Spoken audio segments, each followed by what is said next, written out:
The rain in Seattle did not fall, it hammered. It was a relentless gray assault against the reinforced glass of St. Jude's Memorial Hospital, turning the city lights into smeared, bleeding watercolors of neon and steel. Inside the emergency department, the air was thick with the scent of antiseptic, stale coffee, and the metallic tang of adrenaline. It was 3:17 a.m. on a Tuesday, the hour when the world is quietest for most, but for the trauma team at St. Jude's, it was the witching hour. The hour when mistakes happened, the hour when egos clashed with exhaustion, and in the center of this storm stood Alina Vance. Alina was 34 years old, though the fluorescent lights and the weight of 12-hour shifts made her look older. She wore the standard-issue navy scrubs of the nursing staff, slightly faded from too many washes, and her hair was pulled back into a severe, practical bun that left no strand out of place. She moved with a fluidity that was almost invisible, slipping between gurneys and monitoring stations like a ghost.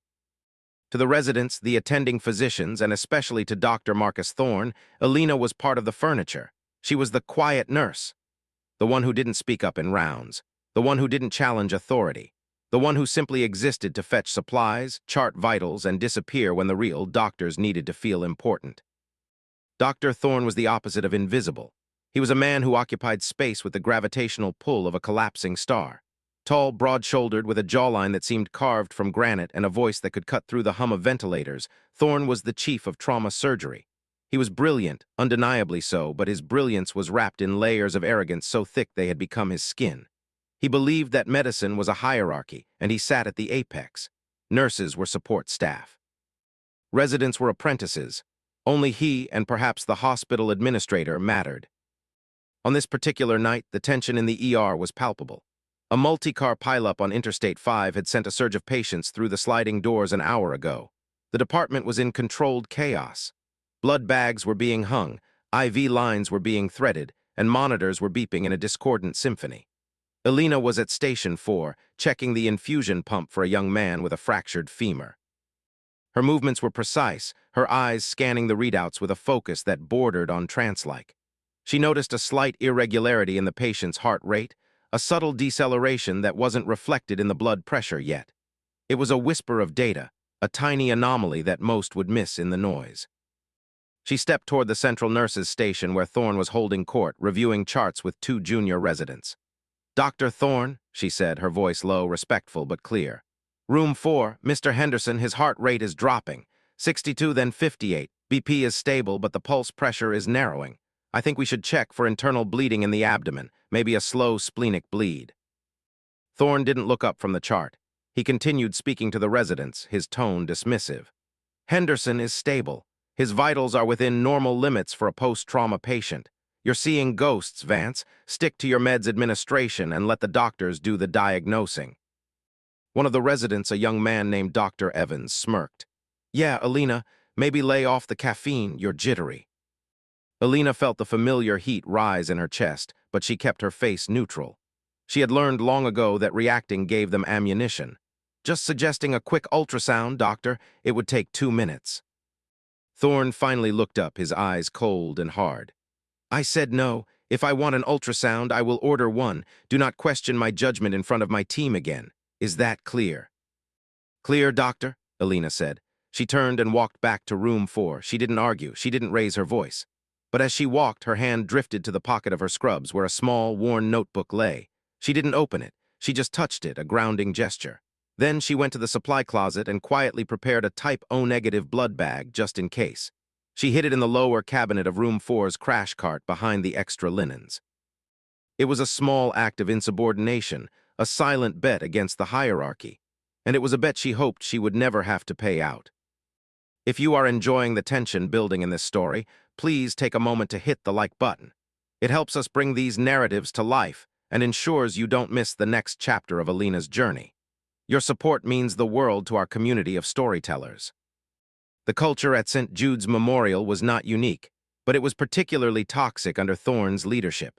For years, the hospital had prided itself on its trauma outcomes, but the cost was a workforce that lived in fear. Nurses were expected to be seen and not heard.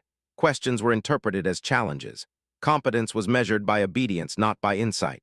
Alina had been there for 3 years. Before that, she had worked in rural clinics, in field hospitals, in places where resources were scarce and mistakes were fatal.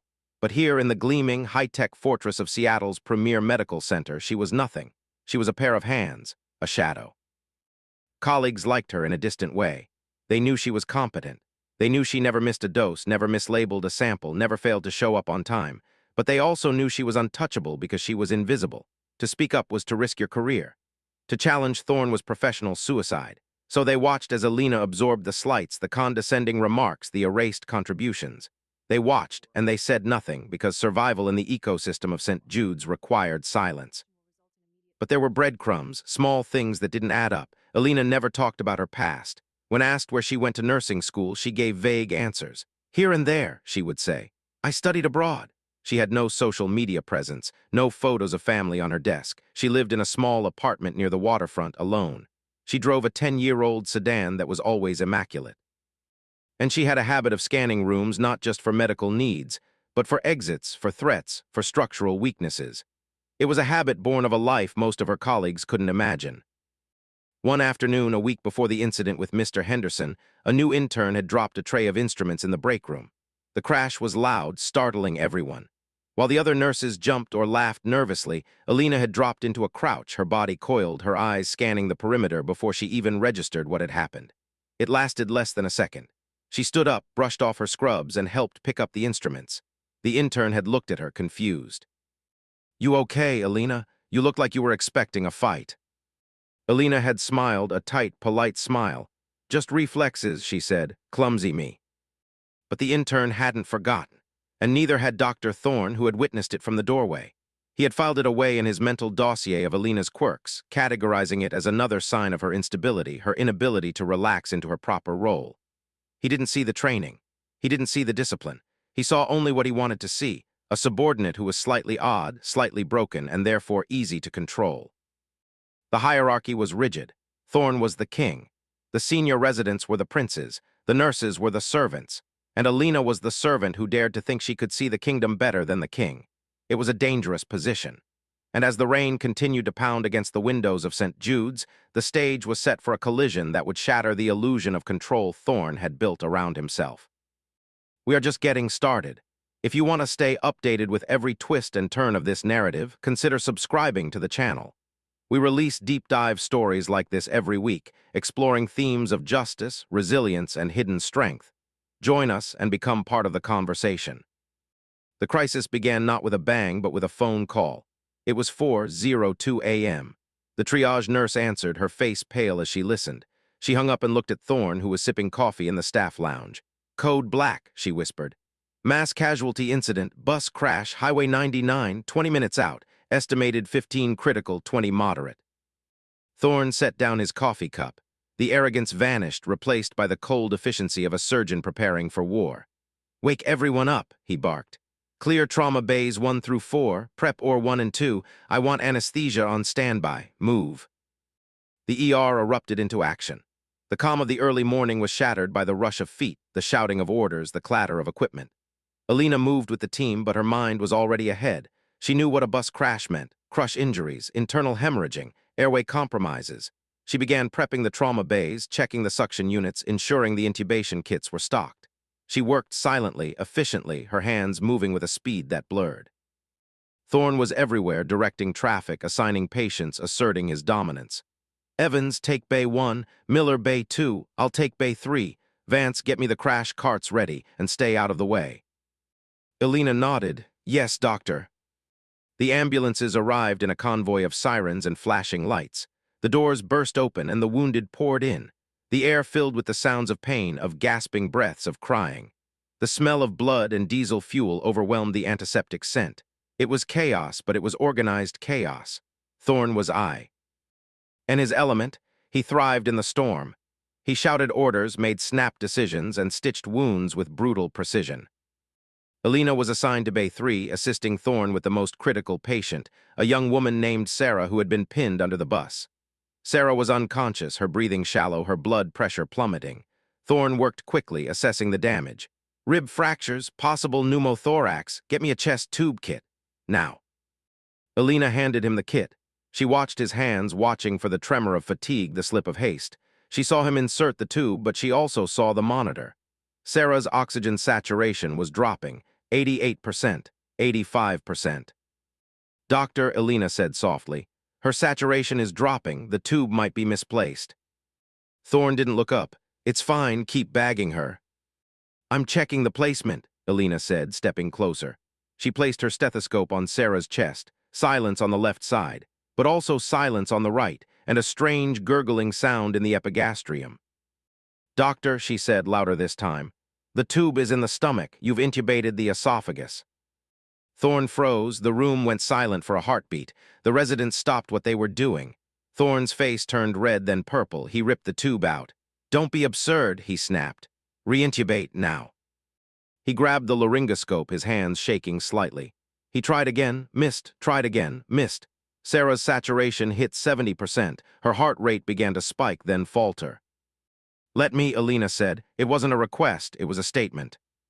Thorne spun around, his eyes blazing. Get out of my bay. She's dying, doctor, Elena said, her voice calm, steady, terrifyingly calm. You have 30 seconds before she codes. Let me secure the airway. For a second, Thorne hesitated, the pride warring with the reality of the dying patient. Then desperation won. He stepped back. Do it, but if you fail, you're fired. Elena didn't blink. She stepped up to the head of the bed. She took the laryngoscope. Her hands, which had been still and quiet all night, suddenly became instruments of pure precision. She lifted the jaw, visualized the cords, and slid the endotracheal tube in with a smooth, effortless motion. She connected the bag, squeezed, the chest rose, the monitor beeped, saturation climbed, 80%, 90%, 95%. The room exhaled. Thorne stared at her, his mouth open. He hadn't seen that kind of skill, not in a nurse, not in anyone he knew. It was military grade, it was special operations level, but he pushed the thought away. Luck, he told himself, just luck. Good, he muttered, turning back to the patient. Now let's fix these ribs. But the damage was done. The residents had seen it. Evans looked at Elena with new eyes. Miller looked at Thorne with doubt. The hierarchy had cracked just a little, and Thorne knew it. He hated it. Stories like this remind us that competence often hides in plain sight. If you believe in giving credit where it's due, share this video with a friend who appreciates a good underdog story. Your shares help spread these messages of integrity and respect. The rest of the shift was a blur of blood and sweat.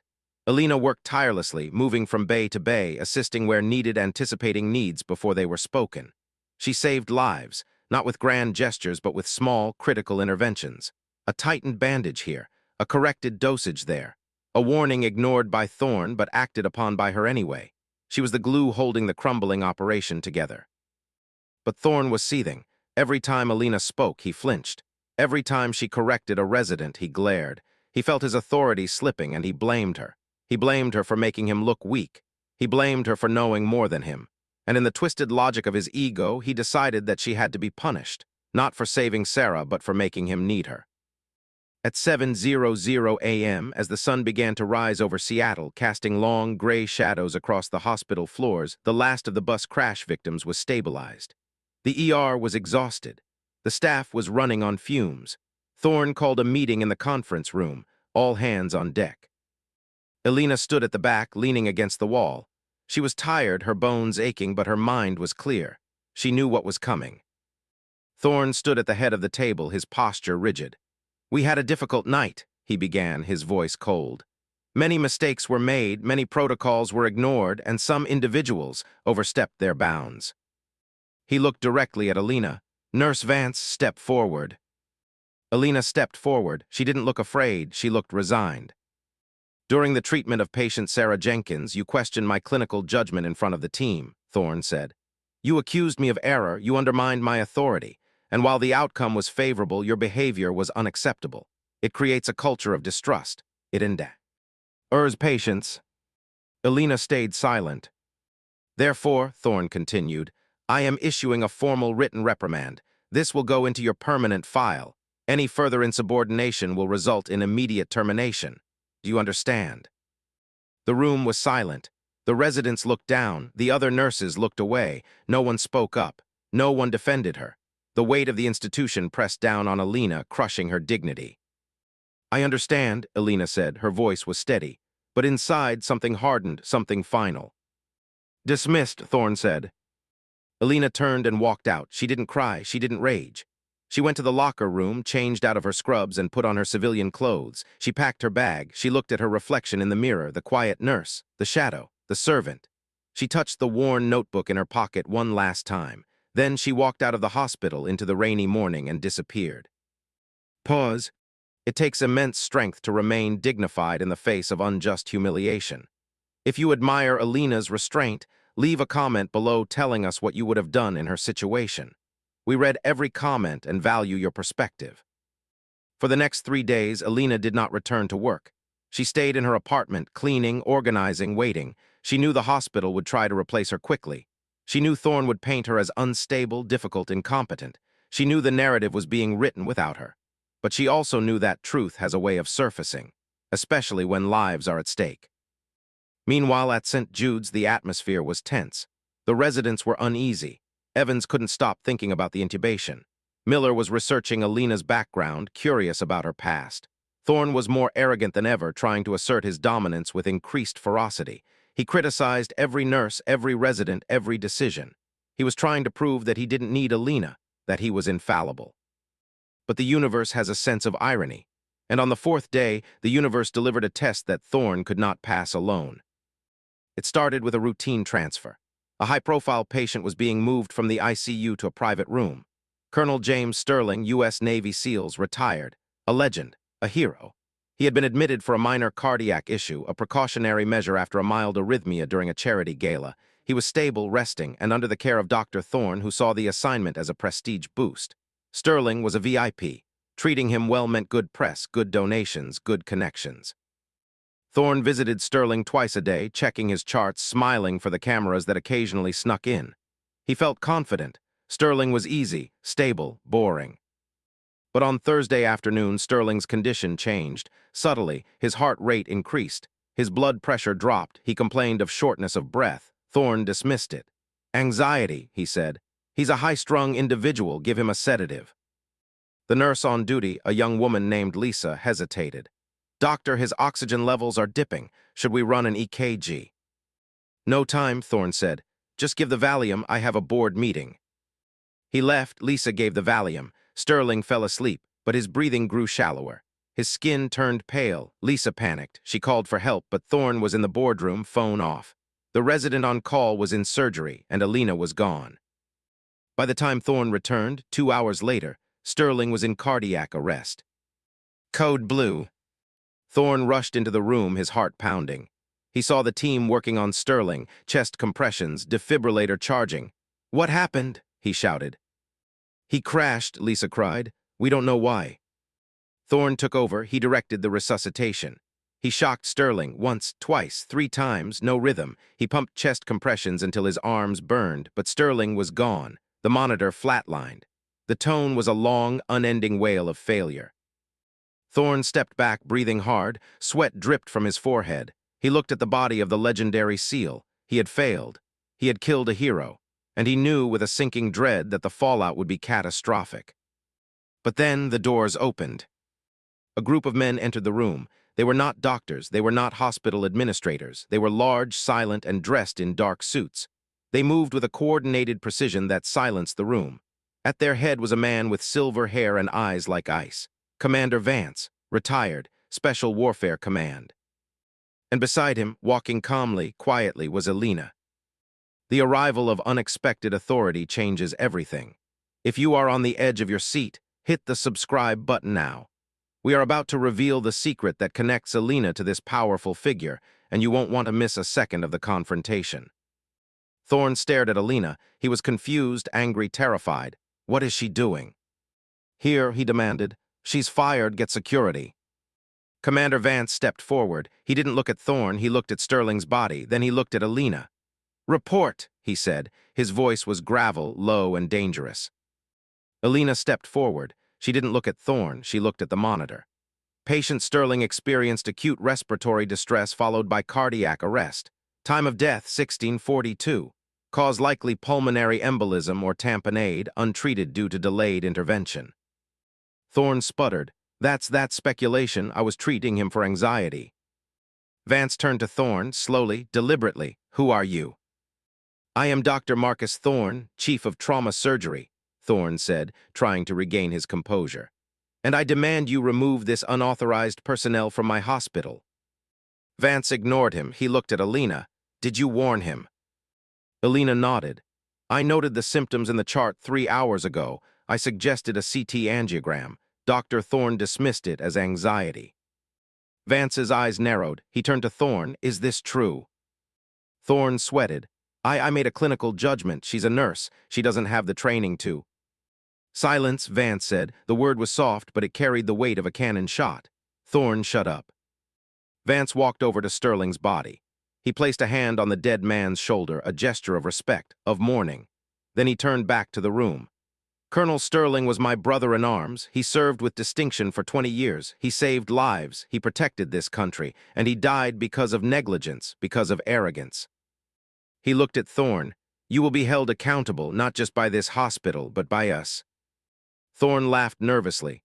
"Us? Who are you? You can't just come in here and threaten me. I have rights. I have a union." Vance smiled. It was not a nice smile. "I am Commander Jack Vance, United States Navy, retired, former commander of Naval Special Warfare Group 1.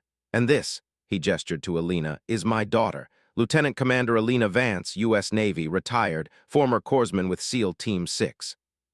The room went silent, absolutely silent. The resident's jaws dropped. Lisa covered her mouth. Thorne's face went white.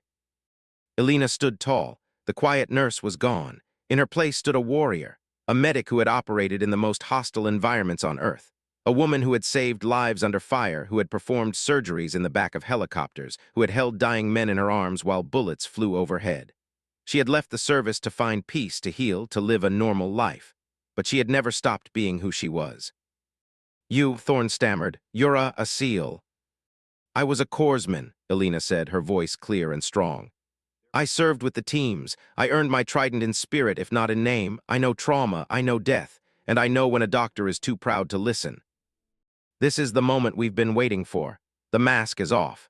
If you are feeling the satisfaction of this reveal, please like this video. It tells us that you value stories where truth triumphs over ego." The revelation rippled through the hospital like a shockwave. News traveled fast. Within an hour, everyone knew. The quiet nurse was a decorated veteran, a hero, and Dr. Thorne had mocked her, silenced her, and ultimately killed a fellow hero because of his pride. The hospital administration panicked. The CEO, Mr. Henderson, rushed to the scene. He was a man who cared about profits and publicity, and this was a nightmare. "Commander Vance," he said, breathless, "please, we can resolve this internally. Dr. Thorne is a valuable asset." Vance looked at Henderson. Valuable? He killed a national hero. He ignored the warnings of a highly trained medical professional, and he created a culture of fear that endangered every patient in this building. This is not an internal matter. This is a criminal investigation. Henderson paled. "Criminal." "Negligent homicide," Vance said. "Gross negligence. We will be filing a formal complaint with the state medical board, and we will be suing this hospital for wrongful death. And I suggest you start looking for a new chief of surgery, because Marcus Thorne is finished." Thorne stood in the corner, shaking. He looked at Alina. He wanted to beg, he wanted to scream, but he couldn't.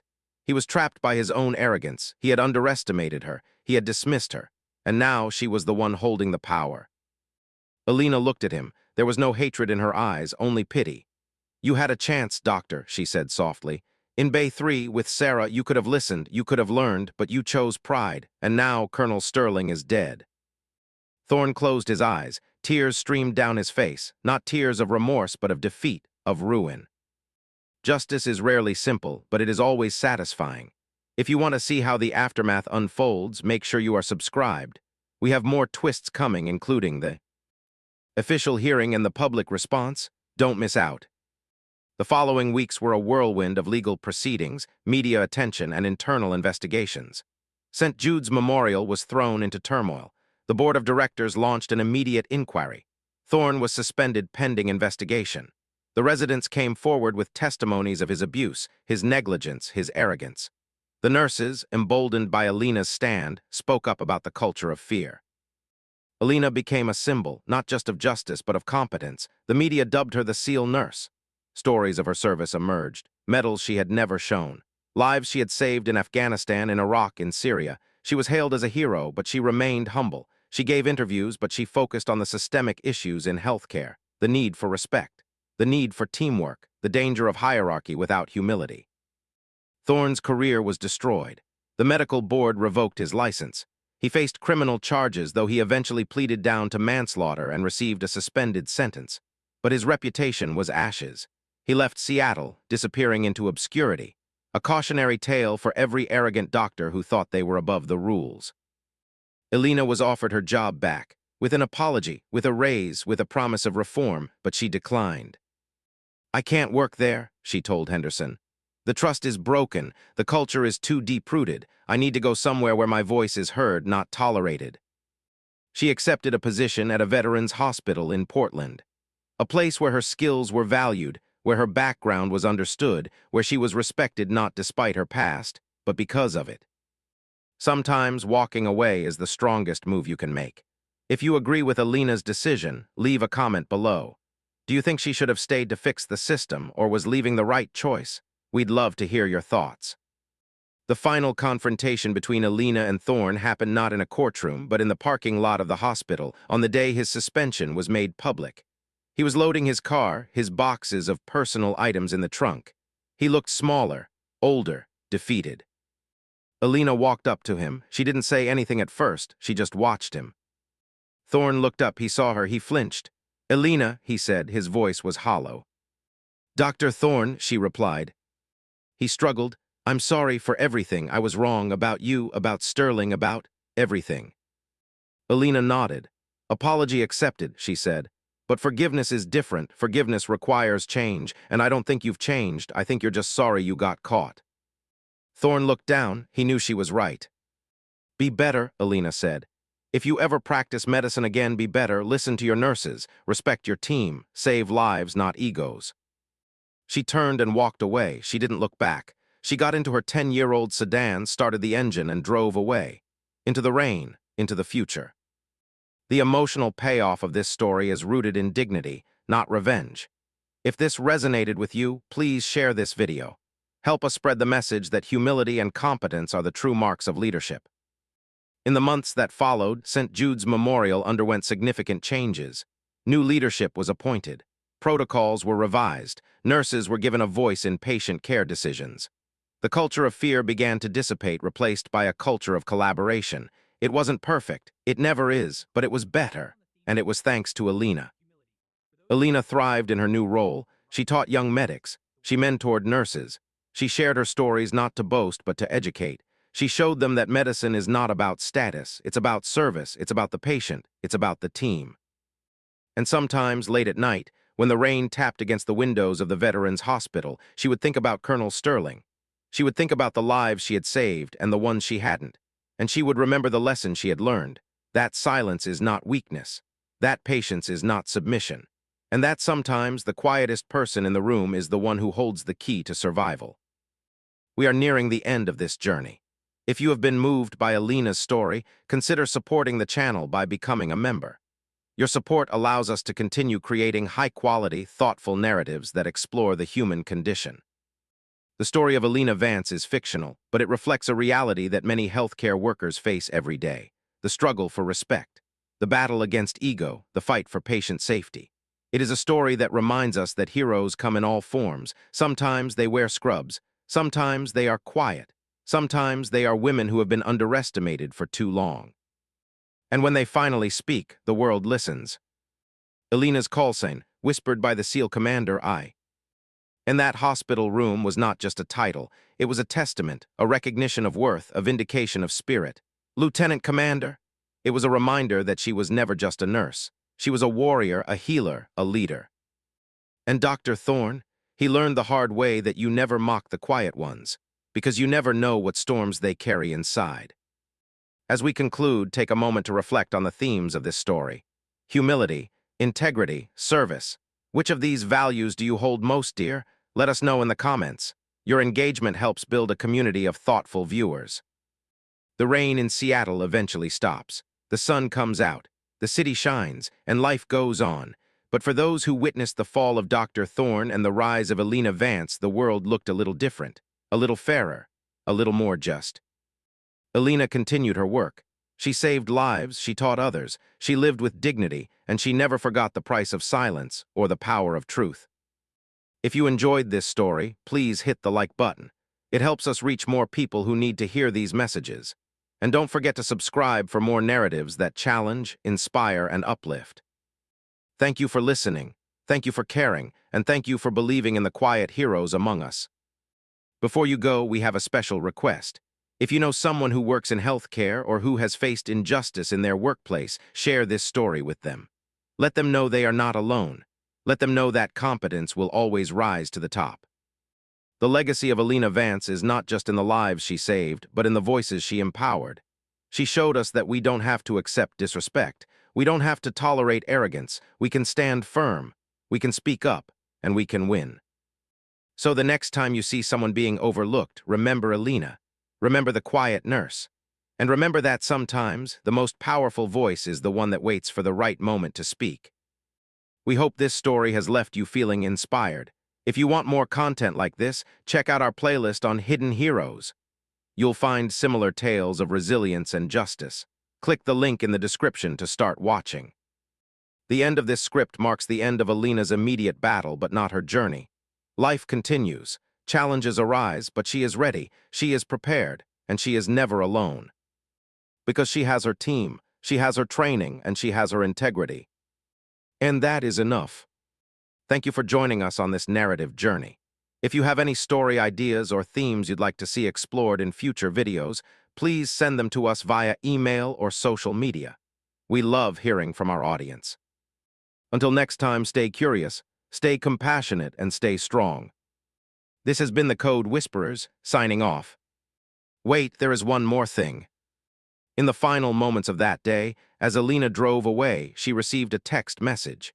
It was from Dr. Evans, the resident who had smirked at her. "Thank you," it read, "for showing us the way." Alina smiled, a genuine smile. For the first time in years, she felt light, she felt free. She put the phone down, she turned up the radio, and she drove into the sunset.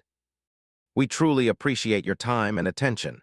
If this story mattered to you, please consider leaving a 5-star rating on our podcast feed. It helps new listeners find us.